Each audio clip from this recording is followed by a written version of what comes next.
Buenas noches. Vamos a trabajar el día de hoy lo relativo a la Corte Interamericana de Derechos Humanos. Ya habíamos dicho que en el sistema interamericano la protección de los derechos humanos se canaliza a través de dos órganos. Uno de naturaleza cuasi jurisdiccional, que es la Comisión Interamericana, cuyos aspectos más relevantes fueron abordados en la sesión anterior, así como el procedimiento que se lleva ante la comisión en relación a las peticiones individuales. Y el otro organismo, que es un organismo de naturaleza sí jurisdiccional, es la Corte Interamericana de Derechos Humanos, ¿no? Entonces, hoy día vamos a abordar el tema de este importante órgano. Sin duda, digamos, el sistema interamericano, como ustedes tienen conocimiento, está en cuestión, ¿no? Recientes decisiones, como por ejemplo la medida cautelar que ha sido dictada por la Comisión en favor del procesado en calidad de detenido Gregorio Santos, ¿no? Revelan pues que hay algunas cosas que tienen que ajustarse en el sistema interamericano. Pero bien, vamos a ver en principio cuáles son las características de la Corte Interamericana de Derechos Humanos. Y para eso creo que José Carlos Remotti Carbonell, un destacado docente universitario, grafica en más de una publicación algunos de los aspectos más relevantes de la Corte Interamericana de Derechos Humanos.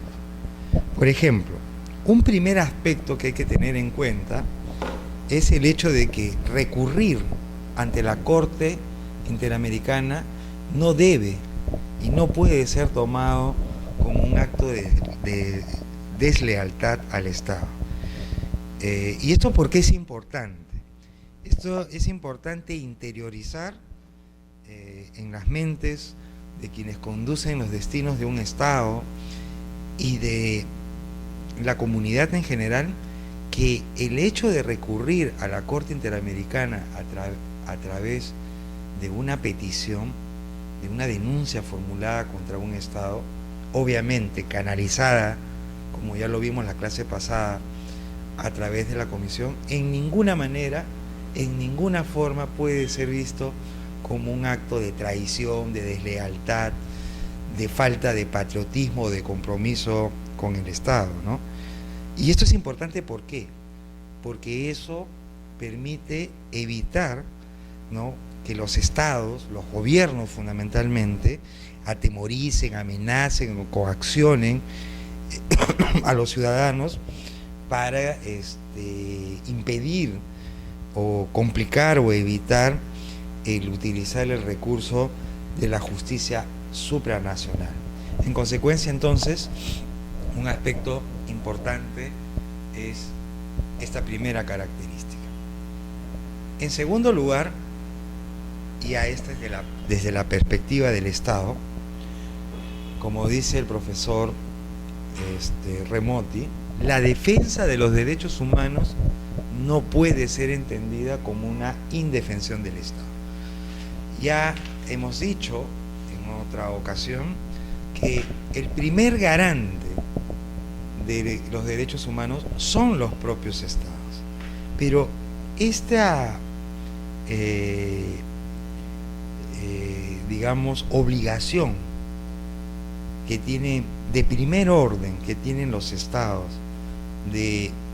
referido a tutelar, a garantizar la defensa de los derechos humanos, no puede colocar al Estado en una situación de indefensión frente a agresiones, ataques ilegítimos que se puedan perpetrar contra los estados. Hay un caso interesante y que tiene su origen acá justamente, que es el caso Neira Alegría contra el Perú. En este caso, por ejemplo, la Corte Interamericana de Derechos Humanos ha dicho que el Perú tenía el derecho y el deber de ejecutar la develación del motil de San Juan Bautista, ¿no? Es decir, lo que conocemos como el frontón, ¿no? Y agrega la Corte, más aún cuando no se produjo en forma súbita, sino que parece haber sido preparado con anticipación, pues los detenidos habían fabricado armas de diversos tipos, excavado túneles y asumido prácticamente el control del pabellón azul. Esto quiere decir entonces que la obligación de garantizar los derechos humanos no debe implicar ni suponer que el Estado pues no tiene mecanismo de defensa cuando éste se ve pues digamos enfrentado o es víctima de ataques ilegítimos. Una tercera característica importante en la Corte Interamericana de Derechos Humanos es que la gravedad de los delitos que se someten a conocimiento a la jurisdicción de la Corte no puede fundamentar la vulneración de los derechos reconocidos en el convenio. Vale decir que por más graves que sean los delitos investigados, eso no habilita, autoriza ni avala a un Estado a conculcar y violentar los derechos humanos. En todo caso, los presuntos responsables deberán pues ser investigados, detenidos, juzgados y condenados en un proceso que cumpla con todas las garantías, pero nunca la gravedad de los delitos ni las consecuencias del mismo pueden pues justificar, ¿no?, la vulneración de los derechos humanos, ¿no? Esto, digamos, entonces comportan algunos presupuestos, ¿no?, importantes de actuación en el ámbito de la Corte Interamericana de Derechos Humanos. Otro aspecto que es importante resaltar es la naturaleza de la Corte Interamericana de Derechos Humanos. Y cuando hablamos de naturaleza, significa qué cosa es la Corte y qué cosa no es también la Corte. En ese sentido, Remoti, por ejemplo, dice como un primer aspecto de la naturaleza de la Corte es que la Corte Interamericana de Derechos Humanos no es un tribunal de naturaleza penal, ¿no? Que es algo que a veces los peticionantes, y también, por qué no decirlo, la defensa del Estado confunden, ¿no? La Corte no es un tribunal penal. Y eso se infiere, ¿no?, eso se desprende más que inferir del hecho de que la Corte no tiene por misión sancionar a los responsables de la violación de los derechos humanos, ¿no? La Corte no sanciona responsables individuales, ni tampoco investiga a responsables individuales. El objetivo central y fundamental de la Corte, su misión, es analizar la responsabilidad, determinar el nivel, el grado de responsabilidad del Estado y, consecuentemente, disponer y decretar las reparaciones de las consecuencias, los daños, los efectos causados como consecuencia de la violación de los derechos humanos.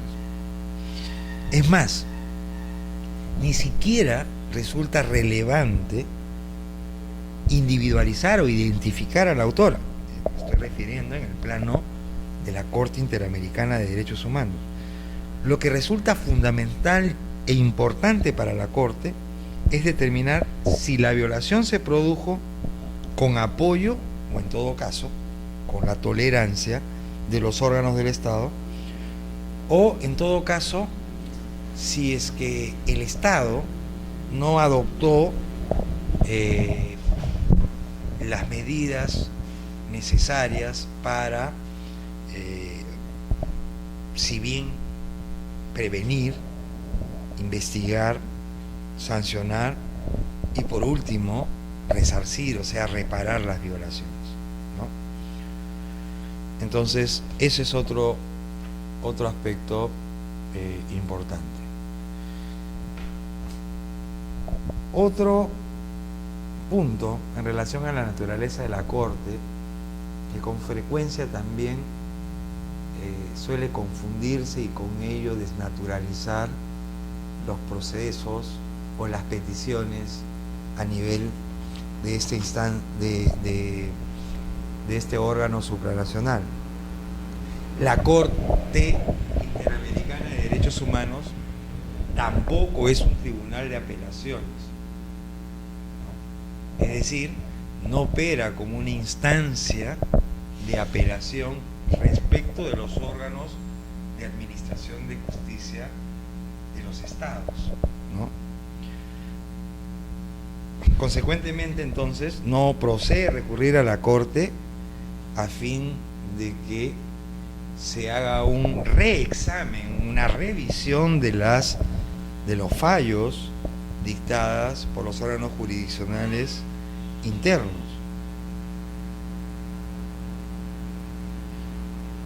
¿No? Eso es un aspecto también a tener en cuenta.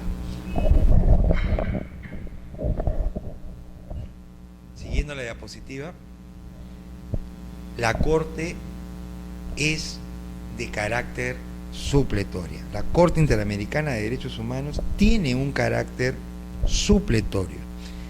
La supletoriedad de la Corte Interamericana de Derechos Humanos se expresa en el hecho de que solo se recurre a la Corte Interamericana cuando, o solo se debe en todo caso recurrir a la Corte Interamericana cuando la justicia interna, es decir, los órganos, instituciones, los poderes del Estado, ¿no?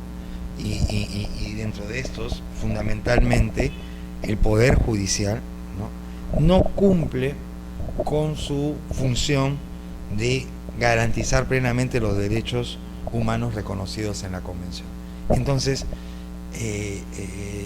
el acudir a la Corte se explica y se justifica solo cuando los órganos internos, las instancias internas de un Estado no han funcionado como debieron haber funcionado en la tutela, en la defensa de los derechos humanos.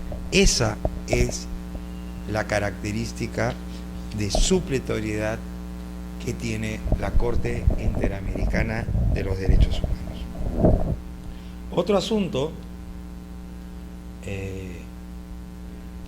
que es importante anotar en este punto de la exposición es lo relacionado con las obligaciones que tienen los estados, ¿ya? Conforme a la Convención Americana de Derechos Humanos, los estados básicamente tienen unas obligaciones de carácter general, que son las obligaciones de respeto y las obligaciones de garantía.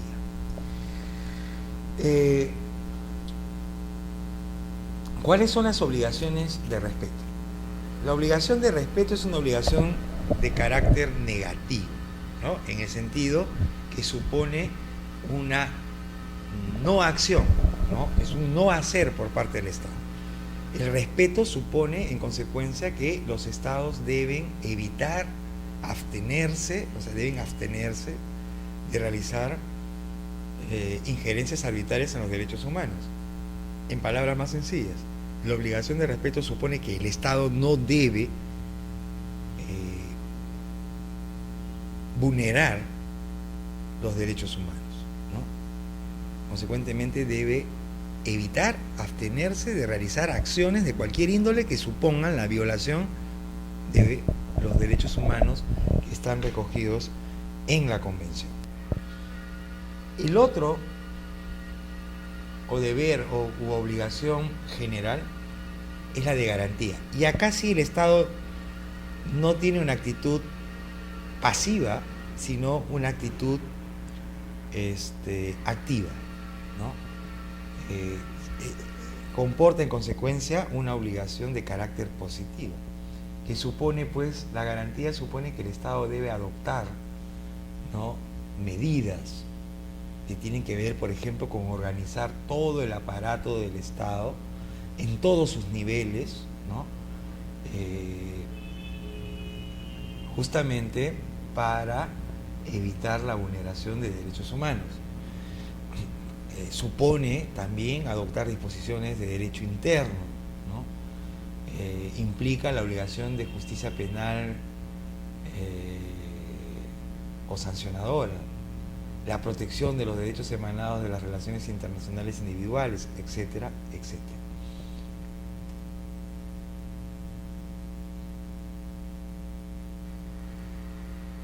Entonces tenemos que los derechos humanos imponen obligaciones frente a la violación que devienen en reparaciones, ¿no? Ahora, ¿cuándo hablamos de violación de derechos humanos? La violación de los derechos humanos puede darse en dos planos. En un plano activo, cuando se trata de una acción, o en un plano pasivo, cuando se trata de una omisión. En ambos casos, para que estemos frente a la violación de derechos humanos que suponen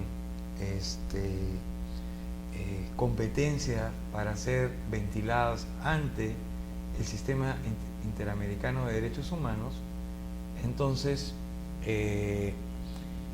debe presentar y reunir las siguientes características. Debe ser un agente estatal, ¿no?, o un particular con el aval, ¿no?, por parte del Estado, ¿no? En el caso del particular, se puede dar los casos en que exista autorización, tolerancia, apoyo o aquiescencia por parte del Estado.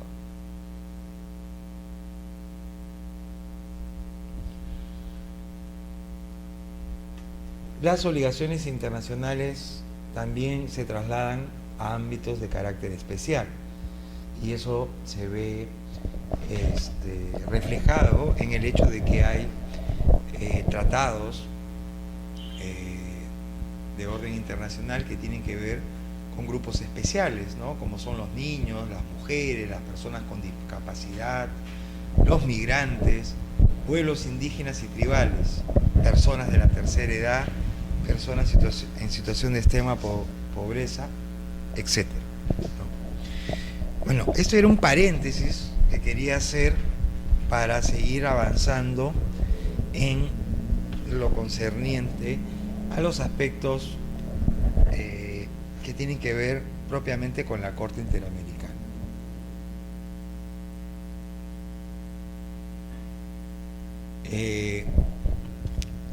Vayamos a un mayor nivel de detalle respecto de las obligaciones de los estados que aceptan la competencia de la Corte.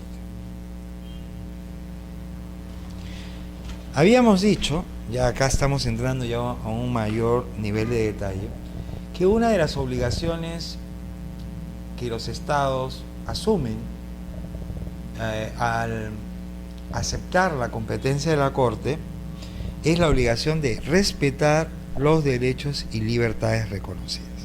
Esto ya lo hemos comentado en la diapositiva anterior. Los estados pues entonces deben abstenerse de realizar cualquier tipo de acción que suponga pues la violación de derechos y libertades, ¿no? Luego tenemos la obligación de garantizar los derechos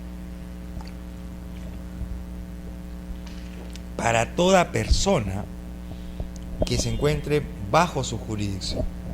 Y cuando hablamos de toda persona, estamos incluyendo tanto a nacionales y extranjeros, ¿no?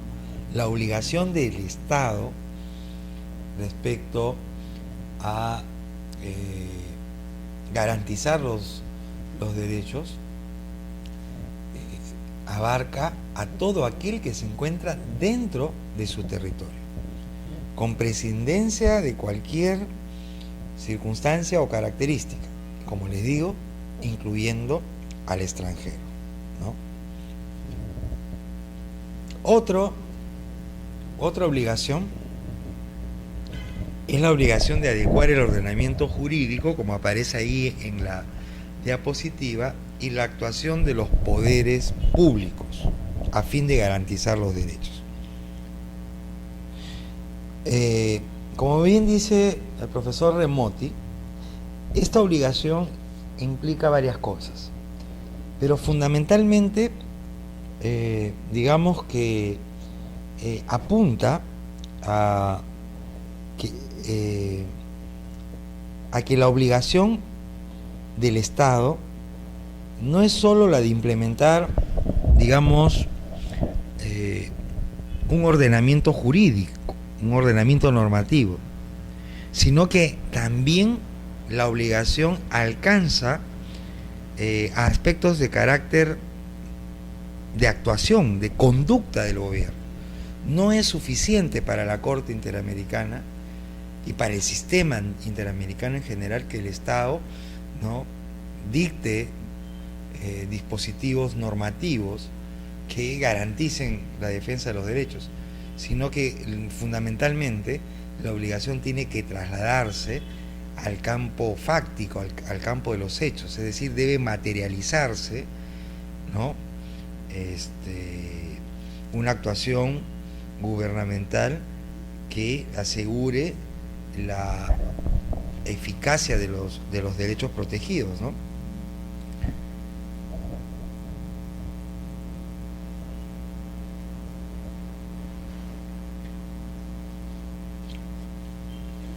Otra obligación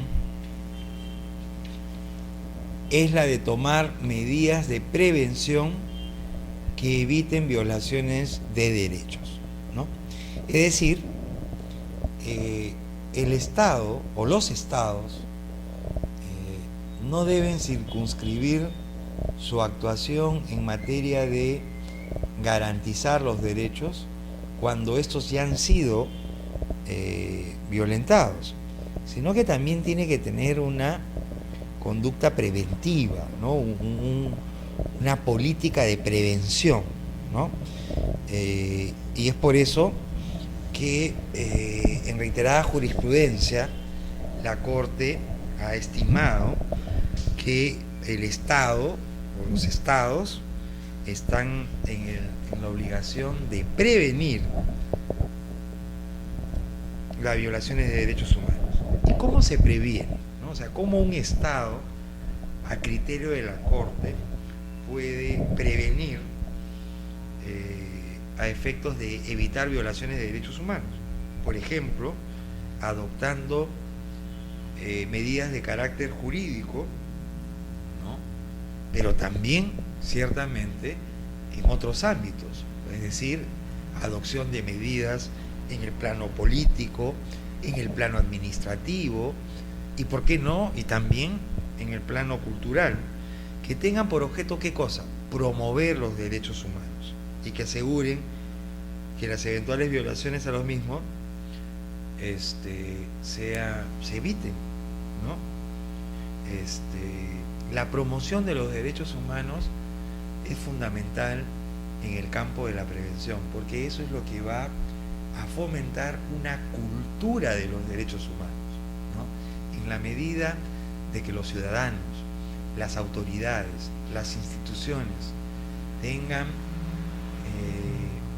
digamos, un acercamiento constante, permanente en materia de derechos humanos, es una forma efectiva que puede evitar sus futuras violaciones de derechos humanos. Entonces la promoción, digamos, apunta a forjar una cultura,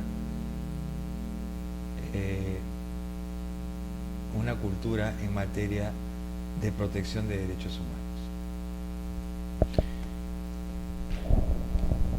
Sigamos con las diapositivas entonces.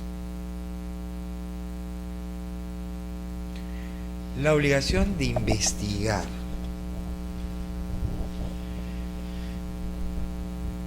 ¿Por qué es importante la obligación de investigar? Porque uno de los aspectos que son nocivos en materia de promoción de los derechos humanos, de defensa y promoción, es la impunidad, ¿no? Por eso el Estado debe tener como conducta, ¿no?, la investigación.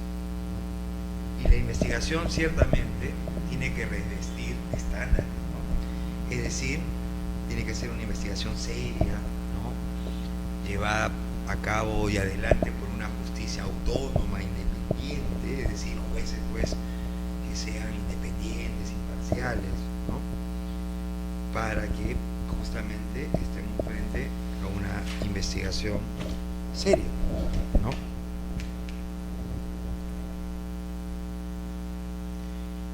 Y porque toda investigación en materia de violación de derechos humanos tiene que tener como colofón, como objetivo final, pues sancionar a los responsables, ¿no? Y la sanción es importante, porque eso, digamos, tiene también un carácter preventivo y a la vez disuasivo, ¿no? La impunidad justamente juega en sentido contrario a lo que acabamos de señalar. Otra obligación supone la de reponer el derecho vulnerado y reparar los daños producidos. Y ciertamente esta obligación ciertamente debe ejercerla el Estado cuando proceda, ¿no? Es decir, cuando real y efectivamente existe una responsabilidad por parte del Estado en la violación de un derecho humano, ¿no? Entonces, si es que se está en esa situación, en esa circunstancia, pues el Estado tiene que reponer el derecho y reparar los daños y, por cierto, también pagar pues la indemnización correspondiente, ¿no?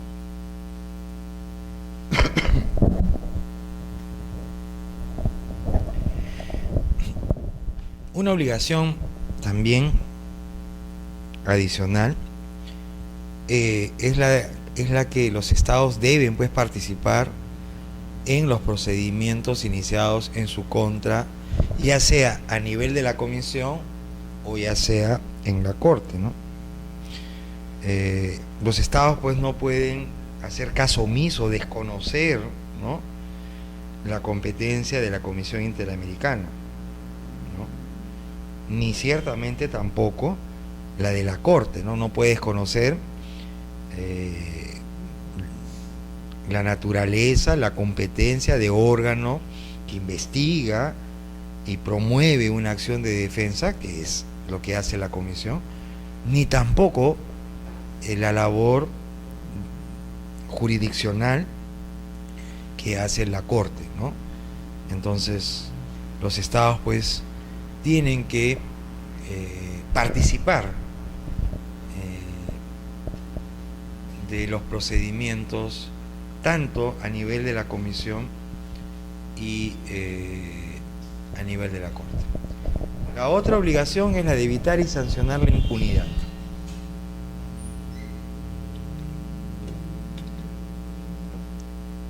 ¿Qué es lo que, digamos, ya habíamos comentado también? La obligación de responder por la actuación de sus subordinados, ¿no?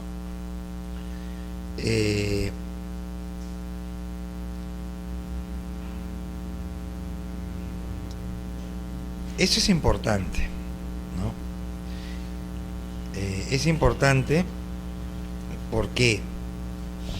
Porque el Estado, ¿no? El Estado debe tener en claro, y así opera en el sistema, ¿no?, que el Estado asume la responsabilidad, se hace responsable de todo acto que efectúen sus funcionarios de cualquier nivel, en cualquiera de los niveles, ¿no?, en tanto estas actuaciones de los subordinados, es decir, de los funcionarios, agentes del Estado, lo hagan justamente al amparo de su cargo, al amparo de la función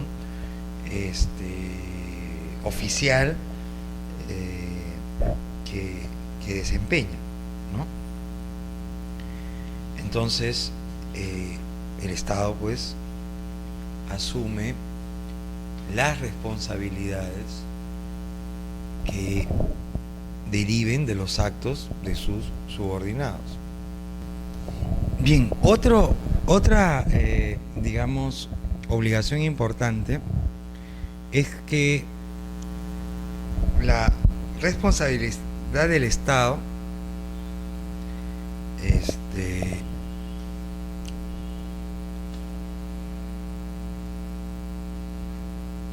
no se limita únicamente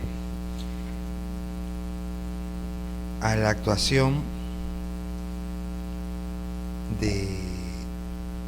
u omisión de sus funcionarios o agentes, sino que también puede originarse en la actuación de particulares, ¿no? Digamos que ese es un aspecto hasta cierto punto excepcional, ¿no? En principio, la regla general es que el sistema interamericano está creado para recurrir cuando las violaciones de los derechos son producidas por los poderes públicos o por sus funcionarios, por sus agentes, pero no para particulares. Sin embargo, la responsabilidad del Estado también alcanza a los particulares, como aparece acá en la diapositiva, cuando, por ejemplo, el Estado no investiga una violación cometida por un particular, o por ejemplo cuando el Estado no ha realizado, no ha adoptado las medidas de prevención, ¿no?, o finalmente no sanciona a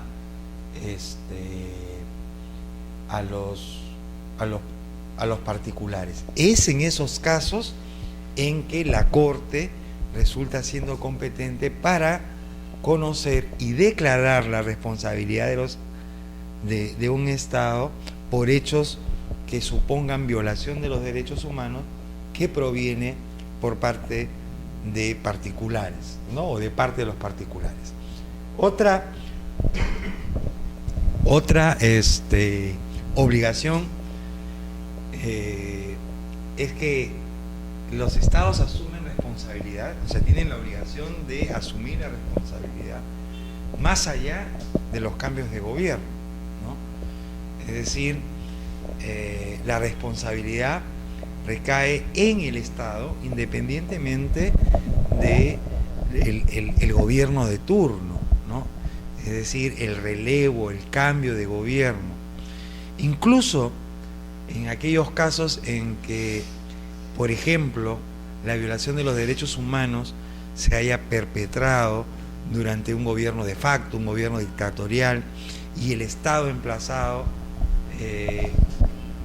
ya se encuentra dentro de un gobierno democrático, eso no releva de responsabilidad al Estado. Y finalmente, la responsabilidad lo asume el Estado nacional, ¿no? No se declaran las responsabilidades, o sea, quien asume la responsabilidad no son los gobiernos subnacionales dentro de los estados, no son por ende, como aparece en la diapositiva, los entes regionales o los entes federales, si se trata de un estado federal, sino el estado nacional. ¿Ok? Pues bien, veamos la siguiente diapositiva.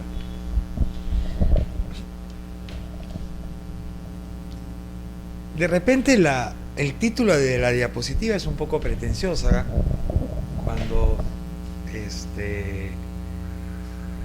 cuando esta habla de la estructura de la Corte, ¿no? Pero digamos, vamos a señalar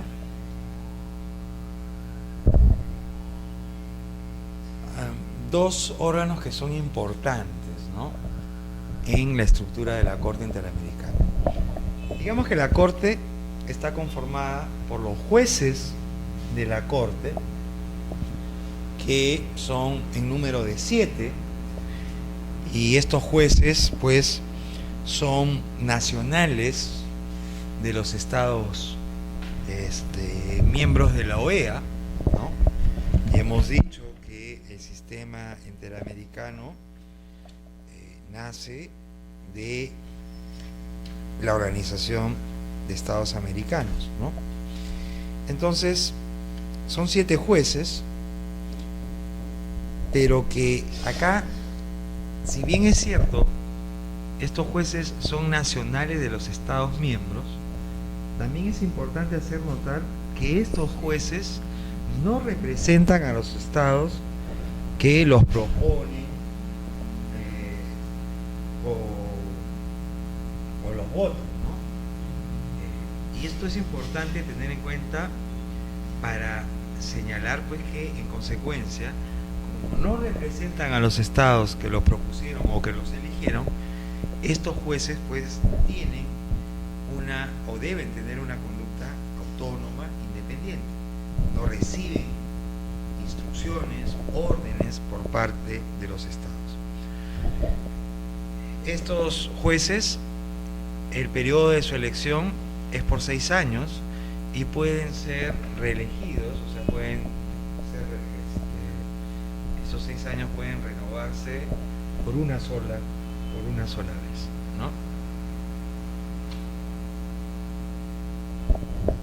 Algunos aspectos de repente que son interesantes conocer, ¿no?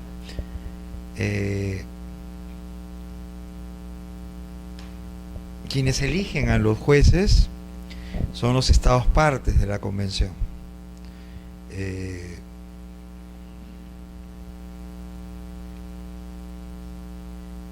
Y un aspecto también, digamos, importante, interesante, es que entre los elegidos no puede haber más de un juez de la misma nacionalidad, ¿no? El pleno de la Corte, o sea, los 7 jueces, eligen a un presidente y a un vicepresidente por un periodo de 2 años, ¿no?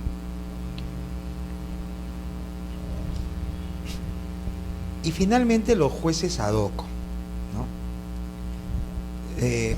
Estos jueces, denominados ad hoc, los nombran los propios estados que son emplazados, que son demandados ante la Corte, ¿no?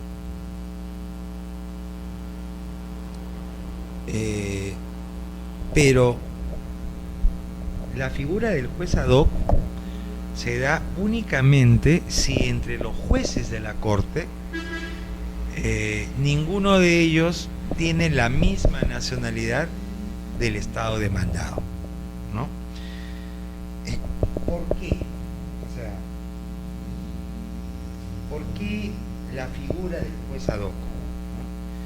Porque ciertamente en el sistema interamericano los distintos países que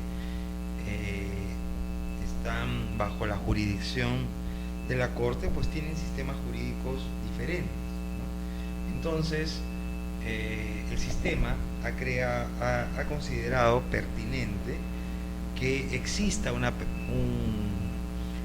persona especializada, ¿no?, conocedora del derecho del país, o mejor dicho, del Estado que es demandado, que es objeto de investigación, a fin de que pueda ilustrar, ¿no?, pueda orientar, pueda informar, responder pues las consultas o dudas que pudieran tener los jueces de la Corte respecto de aspectos jurídicos de orden interno, ¿no? Entonces, digamos que cumplen el juez ad hoc o los jueces ad hoc cumplen una labor orientadora en relación a los jueces de la Corte. Me interesa dar algunos datos adicionales en relación a la Corte, por ejemplo, los idiomas, ¿no? Al igual que en la Comisión Interamericana, los idiomas oficiales son el castellano, el inglés, el francés, el portugués, como ya lo habíamos señalado.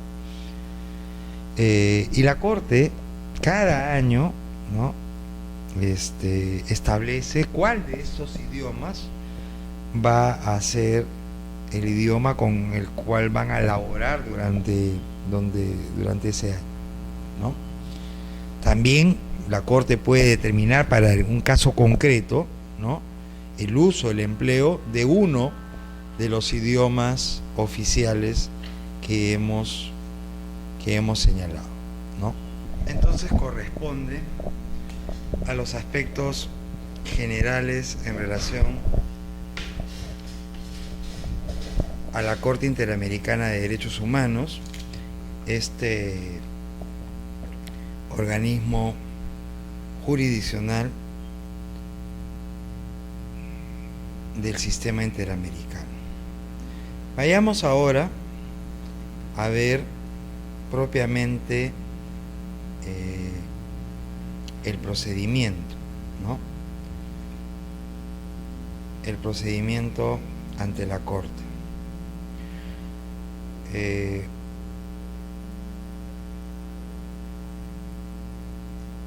Y creo que uno de los aspectos que debemos fijar en primer lugar es qué estados pueden ser emplazados ante la Corte Interamericana de Derechos Humanos. Y acá hay que precisar que solamente pueden ser demandados aquellos estados que han ratificado la convención, pero que además hayan aceptado expresamente la jurisdicción de la Corte. Y enfatizo, expresamente, ¿no? Es decir, la aceptación de la competencia de la Corte no se infiere, tiene que ser declarado de manera expresa por el Estado, ¿no? ¿Y esto por qué? Porque no todos los estados que han ratificado la convención han aceptado la jurisdicción de la Corte. Por ejemplo, en la actualidad me parece que hay una veintena de estados que han ratificado y a su vez han aceptado la competencia de la Corte. Ciertamente, entre esa veintena de estados se encuentra el Perú, y por eso somos uno de los estados que más veces uno de los estados que más veces hemos sido llevados ante el sistema interamericano, tanto a nivel de la Comisión como a nivel de la Corte, ¿no? Entonces,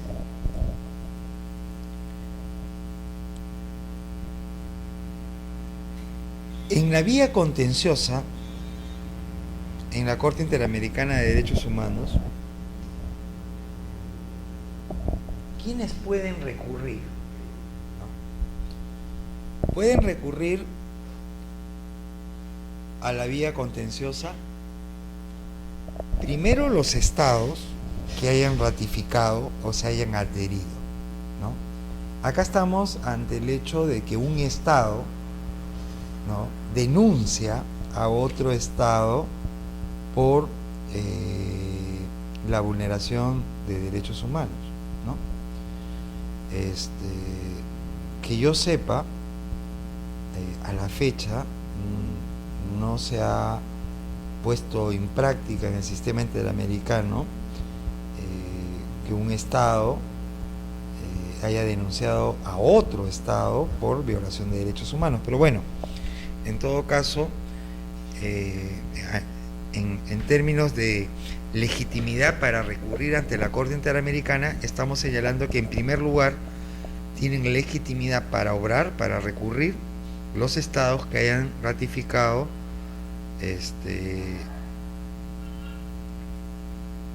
la convención. También, como ya lo hemos visto en la sesión pasada, la Comisión Interamericana de Derechos Humanos, ¿no?, siguiendo o como consecuencia de haber culminado el procedimiento que se desarrolla a nivel de la comisión, ¿no? Es decir, cuando la comisión no ha logrado obtener una solución amistosa, o cuando el Estado no ha cumplido con las recomendaciones de la comisión. Entonces ahí la comisión tiene legitimidad para recurrir a la Corte Interamericana de Derechos Humanos. Esos son entonces los dos sujetos. Ya habíamos dicho en más de una ocasión, en sesiones anteriores, que a diferencia del Tribunal Europeo, en el sistema interamericano previamente tiene que desarrollarse un procedimiento a nivel de la comisión, ¿no? Bueno, entonces ya tenemos quienes pueden recurrir ante la Corte. Veamos ahora cómo se desarrolla el procedimiento escrito. Estamos hablando concretamente de la demanda, ¿no? La demanda ante la Corte ciertamente debe presentarse por escrito. Y acá es importante también anotar de que la Corte Interamericana no actúa de oficio, tiene que haber una demanda, ¿no?, ya sea presentada por el Estado o ya sea cuando se trata de la denuncia de un Estado a otro, o por la Comisión cuando se trata de una petición de naturaleza individual. Entonces, la Corte activa su funcionamiento a partir de una demanda, ¿no?, de una demanda. En el tema del procedimiento escrito es importante hacer referencia al plazo para la presentación de la demanda. Y yo me voy a centrar en las demandas interpuestas por la comisión como consecuencia de una petición individual, ¿okay?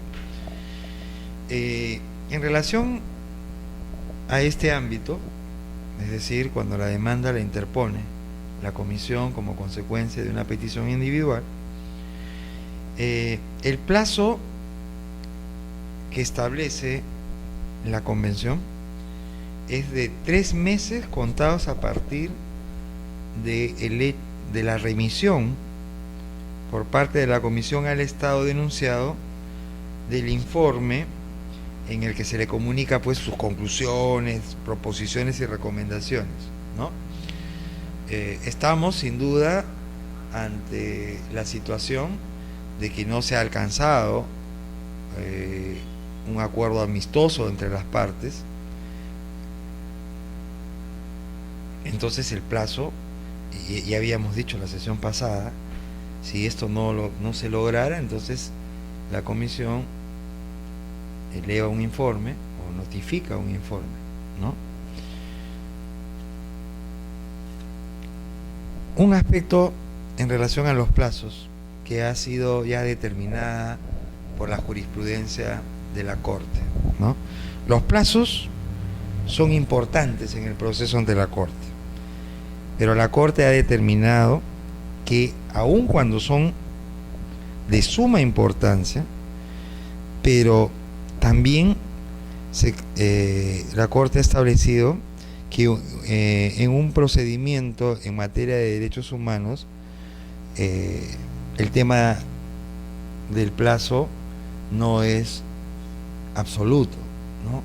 Es decir, los procedimientos en materia de derechos humanos no pueden estar sujetos y sometidos a plazos si es que de por medio existen pues razones y motivos que fundamentan una prórroga, ¿no? Entonces, ¿dónde se presenta una demanda ante la Corte? Se puede presentar directamente ante la Secretaría de la Corte Interamericana, ¿no? Ya sabemos que la Corte funciona en San José, de Costa Rica, a diferencia de la Comisión, que funciona en Washington, D.C., Estados Unidos, ¿no? Pero también la demanda se puede presentar, ¿no?, por medio de otros mecanismos que no supongan una presentación personal. Me refiero a través de correspondencia, o sea, courier, a través de fax, de telex, de correos electrónicos, ¿no?, etcétera, etcétera, o de cualquier otro medio que permita hacer llegar la demanda ante la Corte Interamericana. Una vez que recibe, ¿qué cosa es lo que hace la Corte?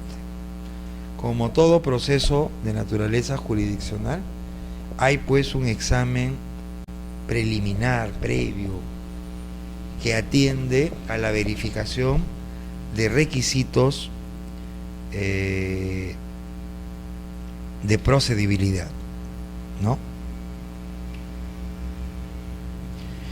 Una vez que se ha verificado los requisitos de procedibilidad, entonces la demanda cumple con los requisitos. Ciertamente estamos hablando de requisitos de forma y requisitos de fondo,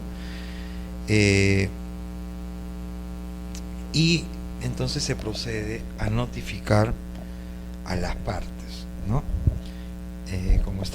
Como nos estamos refiriendo a casos en que la comisión formula la demanda, entonces las partes será la comisión y el Estado denunciado.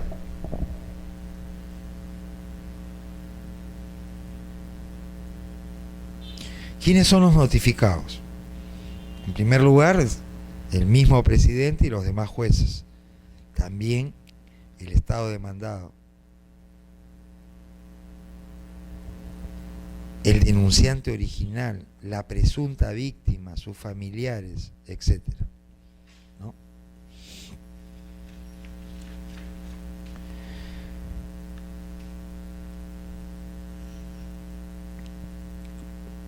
¿Cómo son representadas las partes ante la Corte? Primero, veamos, la comisión va a estar representada por delegados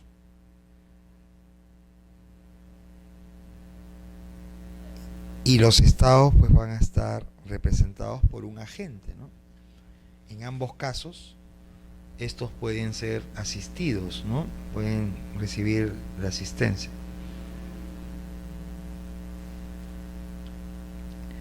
También pueden estar representadas las víctimas, ¿no? O mejor dicho, las presuntas víctimas, ¿no?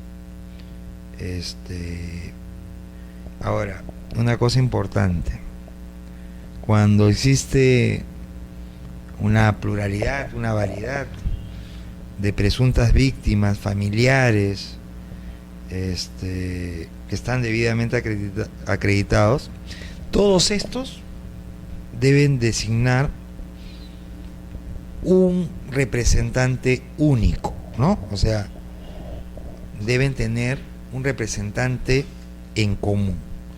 Y este representante en común va a ser el único autorizado para presentación de solicitudes, formular argumentos, aportar pruebas, ¿no? Etcétera, etcétera,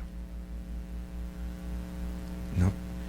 Entonces, el hecho de existir pluralidad de víctimas, de familiares en consecuencia, no supone que exista también una pluralidad de representantes. Cada uno no puede tener sus representantes, ¿no?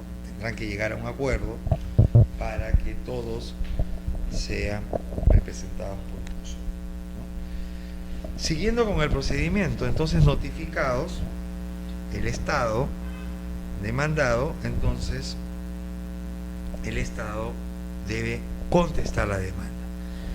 Y digo deben contestar la demanda porque, como lo hemos visto en las obligaciones por parte de los estados pues no pueden desconocer, ¿no?, los procedimientos ante el sistema interamericano. En consecuencia, el Estado debe pues contestar la demanda, ¿no? Y esta contestación supone igualmente un plazo, ¿no? El artículo 37 del reglamento de la Corte Interamericana de Derechos Humanos establece pues que el Estado debe contestar ciertamente, también por escrito, dentro de los 2 meses siguientes a la notificación de la misma, ¿no? Ahora, en el procedimiento escrito, uno de los aspectos sumamente importantes a tener en consideración son el relativo a las excepciones preliminares. Y acá me quiero detener un poco, ¿no?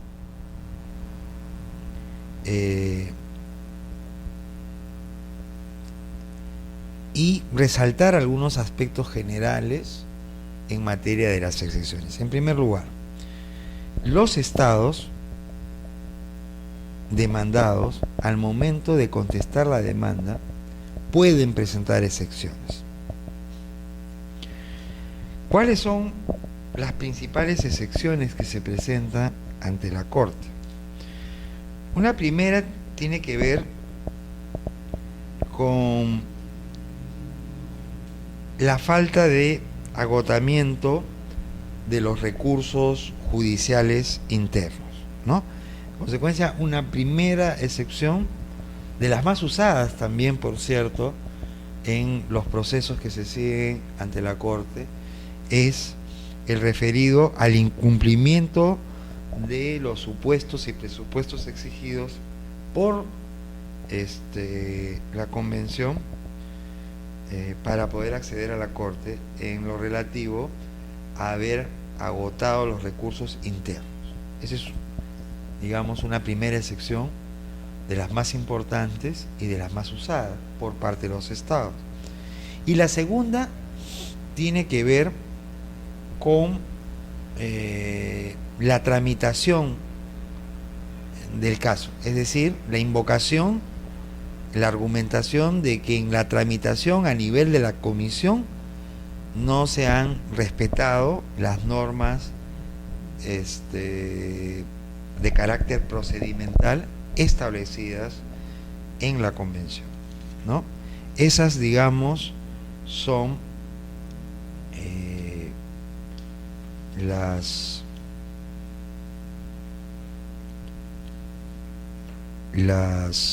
excepciones más usadas. En el primer caso,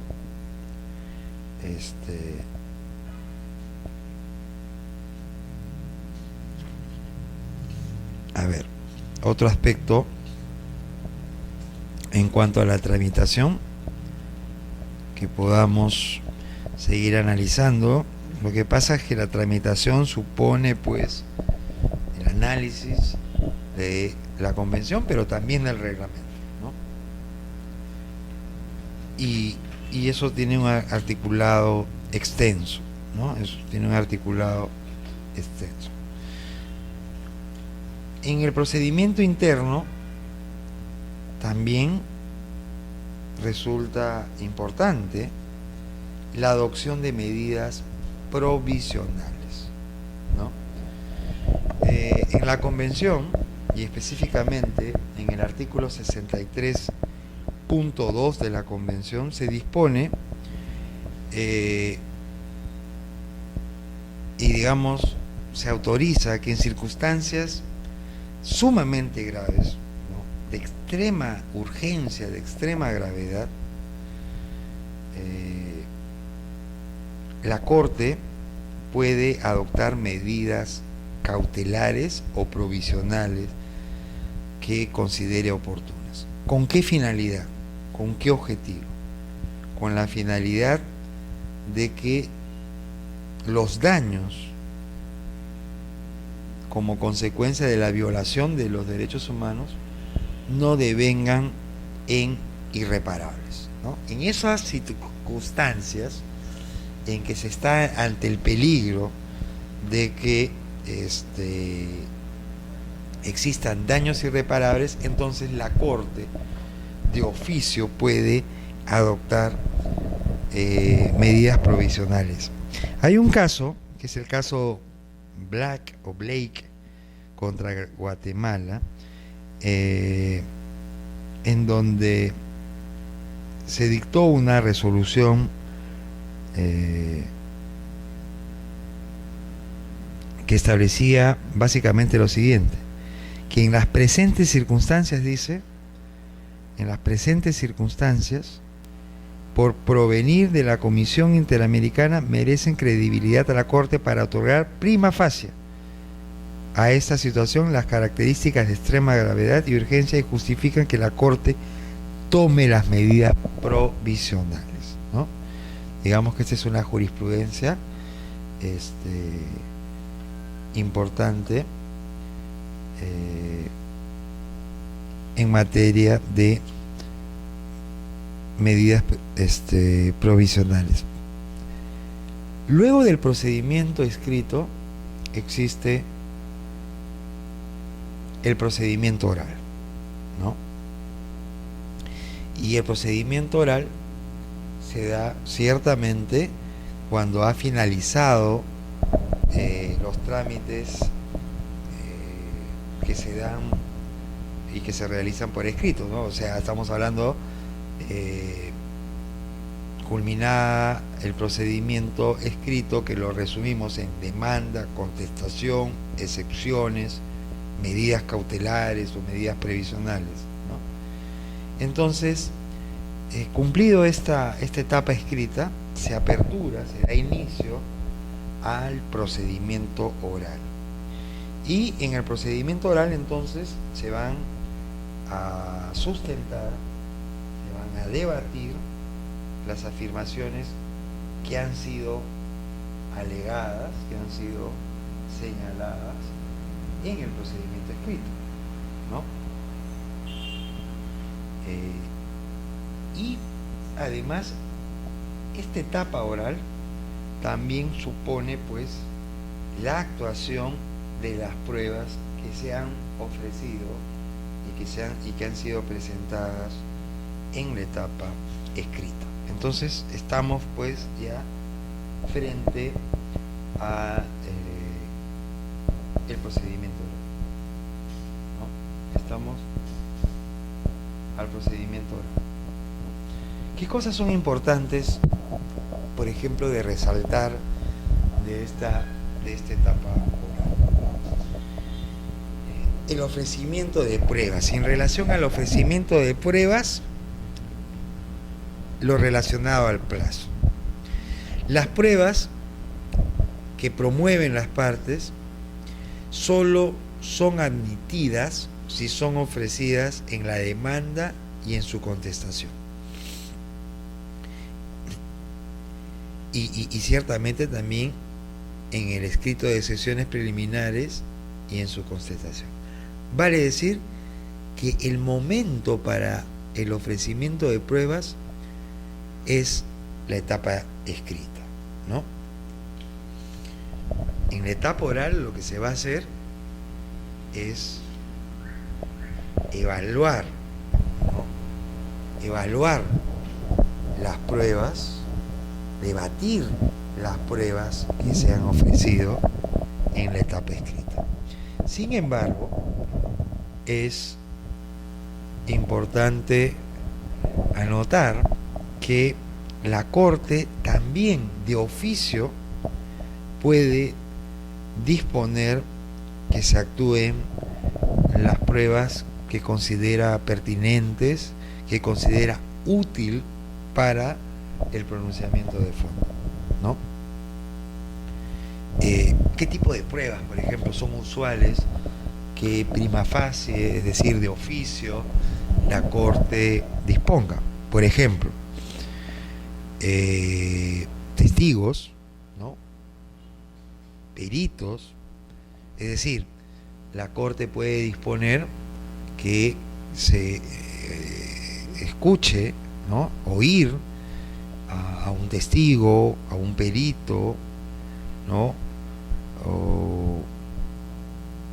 O una opinión que considere pertinente.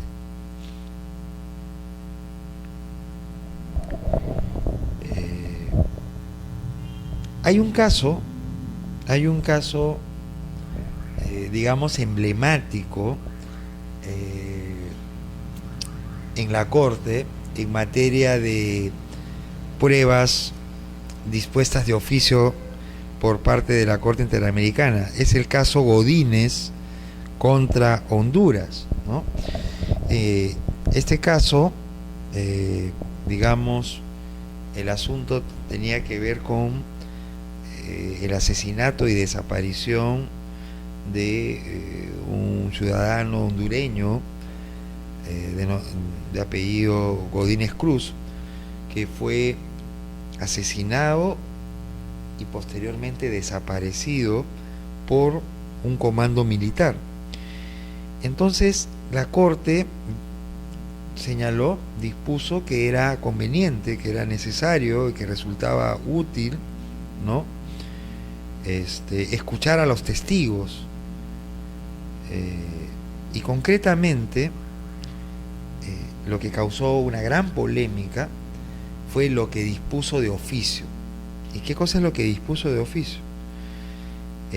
Señaló o solicitó al Estado de Honduras que para, digamos, tener una mejor y mayor apreciación del caso, el Estado debía presentar el organigrama, la estructura de un batallón, que era el batallón 316, ¿no? Es decir, cómo estaba organizado, cuál era la estructura y además cuál era su ubicación dentro de las Fuerzas Armadas. Y también dispuso la declaración de miembros de las Fuerzas Armadas. Esto causó una protesta, un rechazo, una negativa por parte de Honduras, que invocó razones de seguridad y defensa nacional. Al final, el Estado de Honduras tuvo que acatar. Ciertamente que el Estado de Honduras exigió que la actuación de estas pruebas dictadas de oficio por parte de la Corte se realizaran en una sesión reservada por las mismas razones. Bueno, hemos mencionado sobre las pruebas y entonces acá cabe plantear la pregunta: ¿a quién corresponde la carga de la prueba? ¿No? Y como es una regla de carácter procesal general, en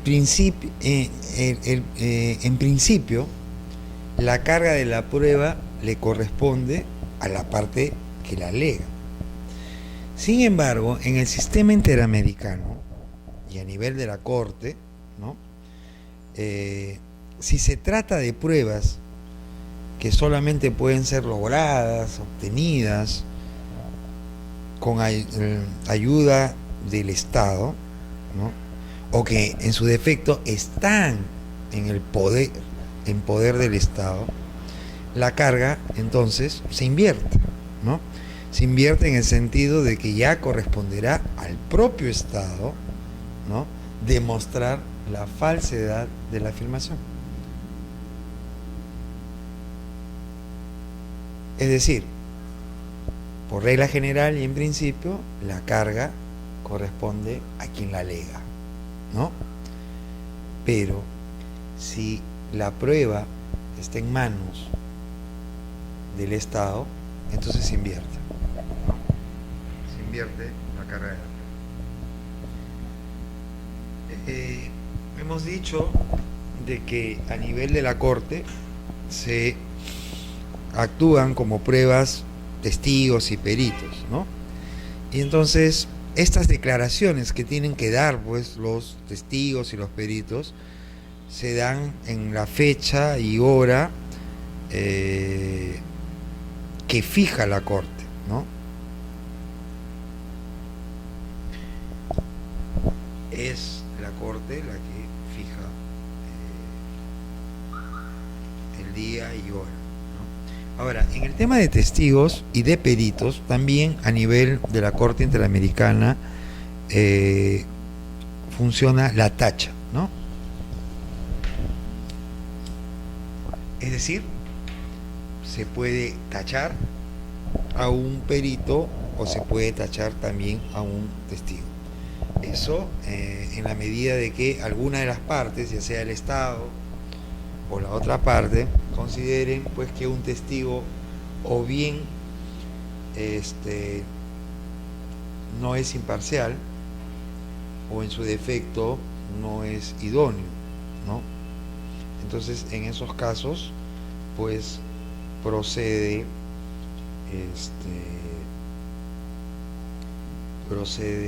interponer la tacha correspondiente, ¿no? Hay abundante jurisprudencia en materia de decisiones de la Corte frente a las tachas, ¿no?, interpuestas, ¿no? Por ejemplo, hay un caso en Honduras también es un estado emplazado con frecuencia a nivel de la Corte, que es el caso Velázquez Rodríguez contra Honduras, ¿no?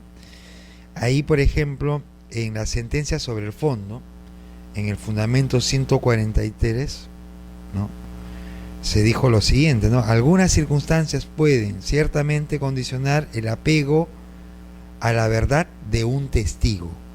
El gobierno, sin embargo, no demostró con hechos concretos que los testigos hubieran faltado a la verdad, sino que se limitó a hacer observaciones de carácter general sobre la supuesta falta de idoneidad o imparcialidad de los mismos, que no son suficientes para desvirtuar testimonios coincidentes y contestes en lo fundamental, por lo cual el juzgador no puede desecharlos. Esta sentencia, por ejemplo,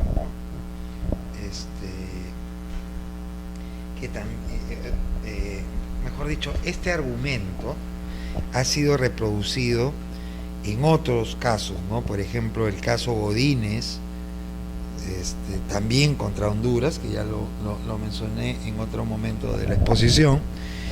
En el caso Castillo Petruzzi contra el Perú, ¿no? Es importante resaltarlos. ¿Por qué?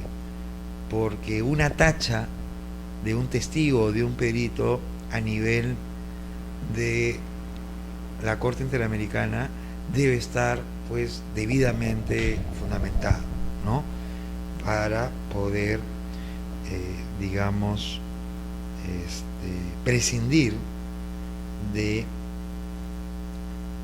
la declaración de un testigo, ¿no? En la tramitación ante la Corte también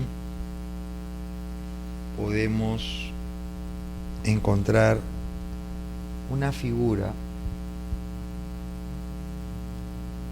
que es la finalización anticipada del proceso, ¿no? Y esta figura de la finalización anticipada se puede provocar o producir en dos supuestos: el desistimiento de la demanda o por el allanamiento a la demanda.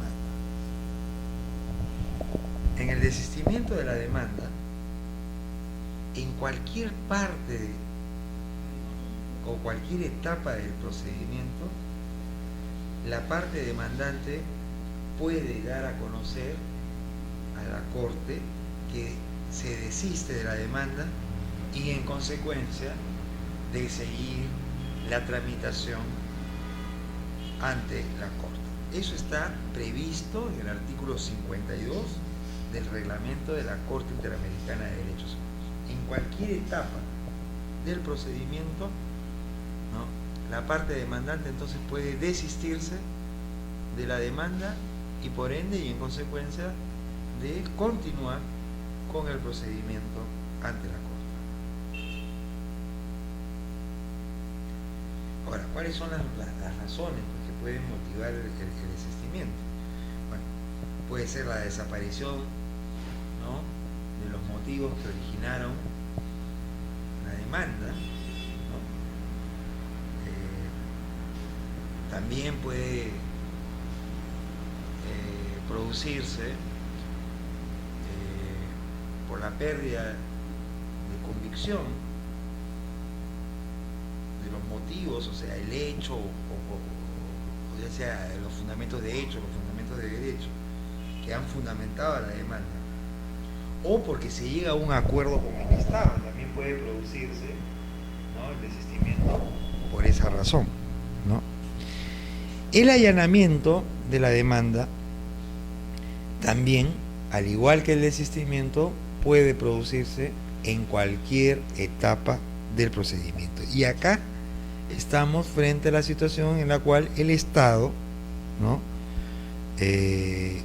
comunica a la Corte pues que se allana, ¿no?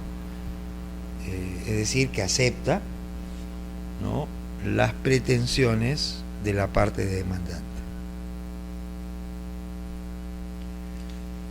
Esto, el allanamiento, digamos que es merituado, es visto, es valorado por la Corte como un aporte positivo al desarrollo del proceso de afirmación de los derechos pues que inspiran la Convención Americana, ¿no?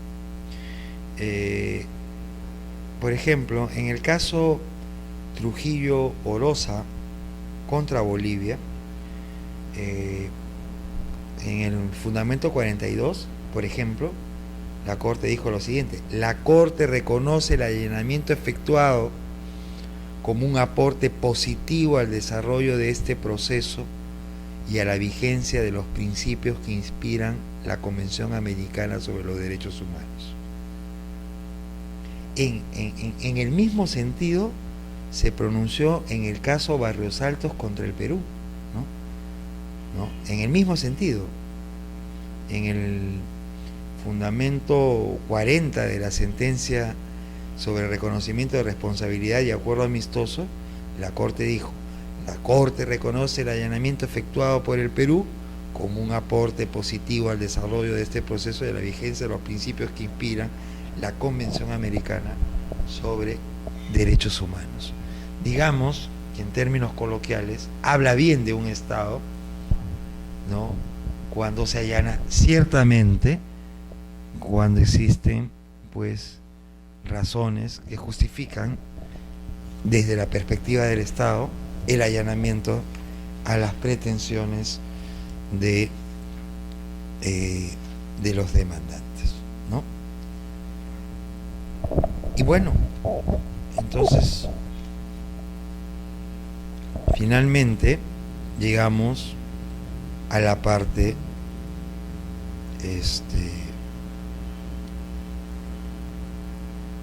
que corresponde a la sentencia. Finalizada la etapa oral, en consecuencia,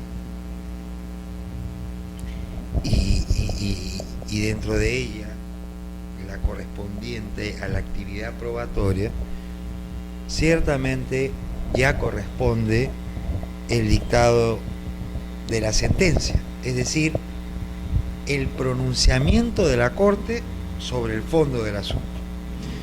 Y para ello, como toda Corte, ¿no?, como todo tribunal, la Corte pues entonces delibera en privado y toma una decisión final. Esta decisión final debe contar con el voto conforme de la mayoría de los jueces. Y para eso hay que determinar el quórum.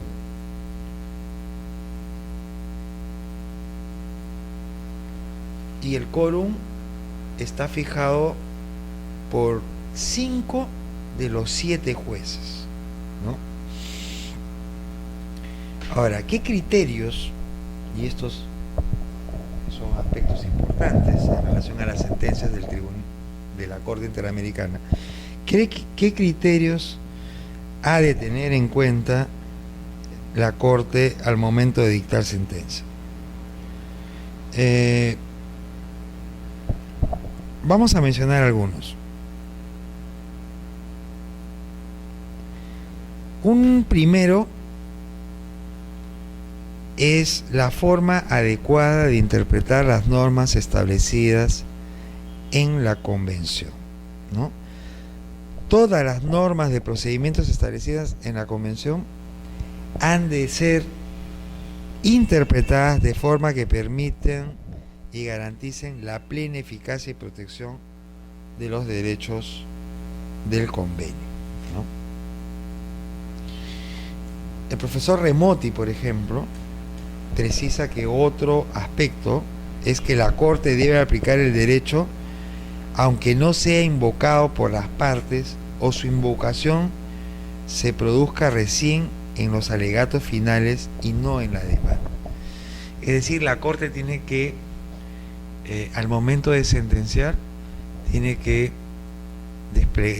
aplicar de oficio el derecho que corresponde, ¿no? Eso, digamos, que es recogiendo un principio general del derecho. En la sentencia, la Corte también puede recurrir, echar mano de distintos tratados o convenios que sirven de manera complementaria para interpretar la Convención Americana.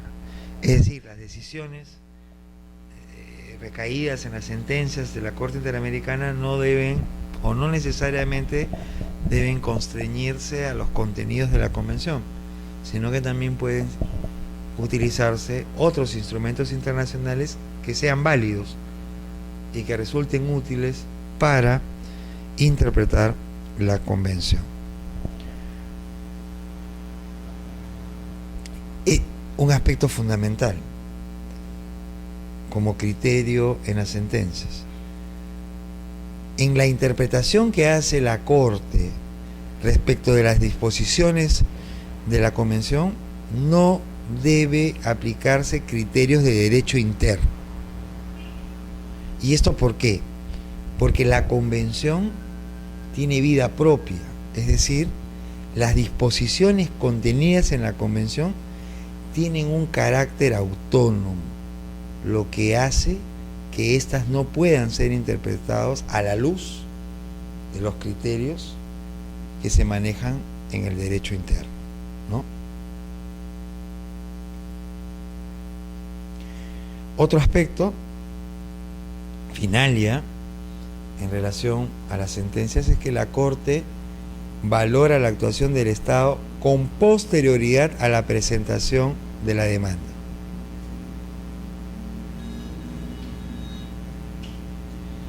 ¿Qué quiere decir esto? que al momento de decidir la Corte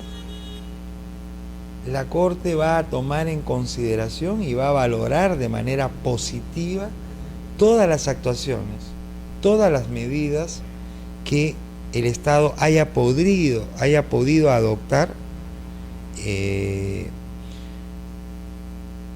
dirigidas a satisfacer, ¿no?, o a dar cumplimiento a las pretensiones de la comisión y de los representantes, de las víctimas, de los familiares, etcétera, etcétera. Eso valora en sumo grado la Corte en las sentencias. Bueno, finalmente, dictada la sentencia, viene la notificación, ¿no? Y el órgano encargado de notificar, ciertamente, es la Secretaría. ¿Cuáles son los efectos de las sentencias? Digamos que hay un doble efecto o un doble tipo de efecto.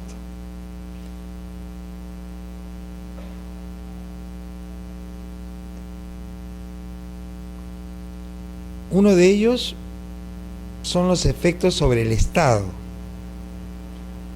Y en relación a los efectos sobre el Estado, lo que podemos señalar es el carácter definitivo, inapelable y vinculante de las sentencias de la Corte Interamericana de Derechos Humanos. ¿Esto qué quiere decir? Que lo resuelto por la Corte en sus sentencias, ya sea en lo relativo al fondo del asunto, ya sea en lo concerniente a las excepciones preliminares o en lo relativo a las reparaciones, tiene un carácter inapelable y consecuentemente definitivo. Y por cierto también vinculante, es decir, es de carácter obligatorio para las partes en el proceso, ¿no? Para las partes en el proceso.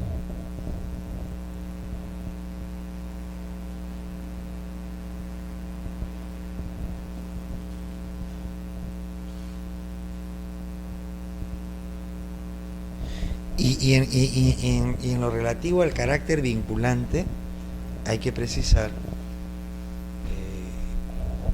así, como lo es, por ejemplo, en los precedentes vinculantes del Tribunal Constitucional, el valor vinculante de la sentencia no solamente se da en relación al fallo, sino que también en relación a los fundamentos jurídicos que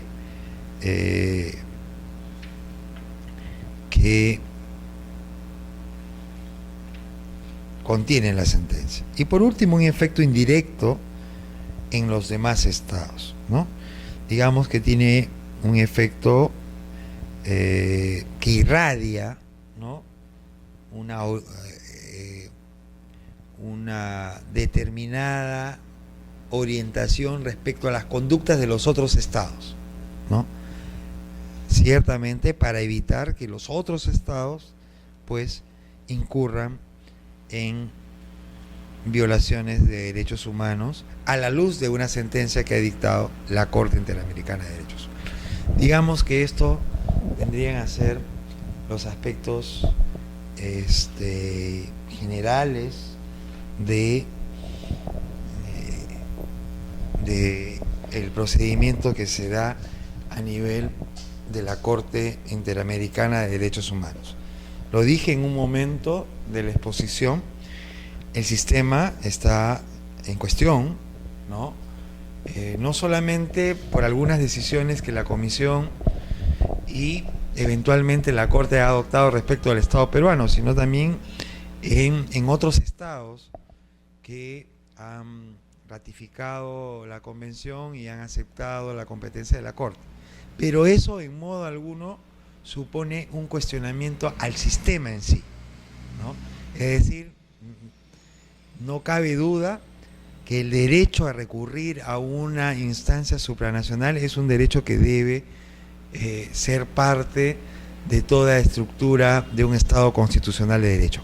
por consiguiente, el valor de un sistema supranacional de protección de derechos humanos es indiscutible.